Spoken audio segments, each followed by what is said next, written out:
Murdoch had just discovered the truth that shook him to his core. It wasn't Wilson Fisk who ordered the fatal hit on Foggy Nelson, it was Vanessa Fisk, the Kingpin's equally ruthless wife. A revelation that sent shockwaves through Matt's world as he pieced together the threads of betrayal and violence that had led to his best friend's murder. And just as Wilson was preparing to expose Matt's deepest secret, his identity as Daredevil, to his new partner, the enigmatic Dr. Heather Glenn, a woman who doubled as both his confidant and the Fisk's therapist, fate intervened in the form of Bullseye, whose bullet was intended for the Kingpin but left Matt Murdock fighting for his life. The finale of Daredevil, Born Again Season 1 pulls no punches. This is a war zone of emotions, betrayals, and brutal justice.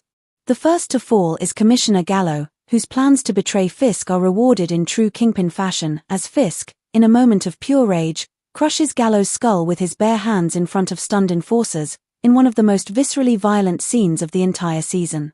As Matt fights for his life, barely surviving the gunshot, his rush to the hospital, only to uncover more truths, that Vanessa, not Wilson, ordered the hit on Foggy via Bullseye. Sharing this revelation with his ally Kirsten McDuffie and a shocked Heather Glenn, Matt prepares for what comes next.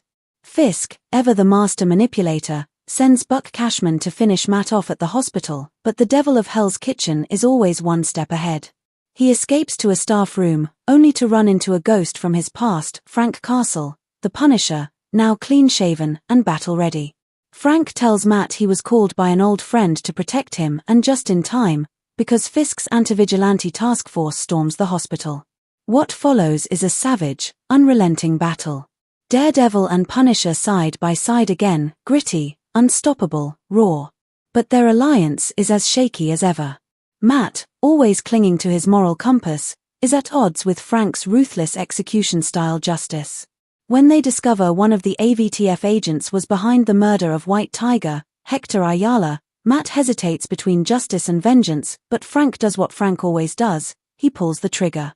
The two barely escape a grenade thrown into the room, leaping through a window as fire erupts behind them. On the street, waiting like a guardian angel, is Karen Page, driven by a sense of justice and something deeper. She called Frank, flew from San Francisco, and is now back in the city she tried to leave behind. As she picks up Matt and Frank, tensions run high. Matt shares the painful truth about Vanessa, and together with Karen, they search through old case files, trying to find anything that could help bring down the Fisks. Frank refuses to join them, returning instead to his lair, a decision that leaves Karen quietly heartbroken. In the middle of it all, Matt listens not just with ears, but with that supernatural ability to feel the world's heartbeat.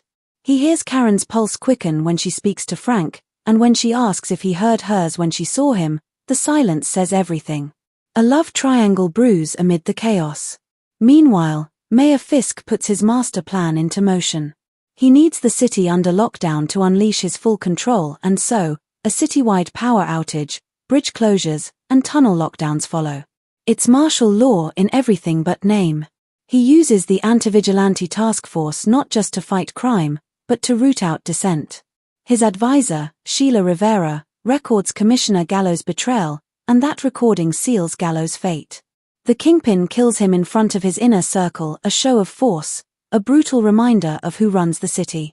Daniel Blake, a rising fanatic in Fisk's ranks, starts blackmailing council members and sniffing out weakness. Once the city's trapped in darkness, Fisk delivers a chilling broadcast. The Safer Streets initiative will bring order, he claims, while instituting an 8 p.m. curfew and a crackdown on vigilantes. Never forget, I love New York, he proclaims, like a tyrant cloaked in patriotism. Later, we see him and Vanessa touring Red Hook, where political prisoners are caged like animals, including a blooded, bound Frank Castle. Fisk's America is already being born in New York, and it smells like fear. But why did Vanessa order Foggy's death? Because she and Wilson envision a new empire, one free of legal barriers and moral qualms. They want to build a city-state where the rule of law bows to their command. Matt realizes that they're not just criminals, they're visionaries of a darker future. And yet, the bond between Wilson and Vanessa is unbreakable. He knows what she did. He accepts it. He toasts her for it.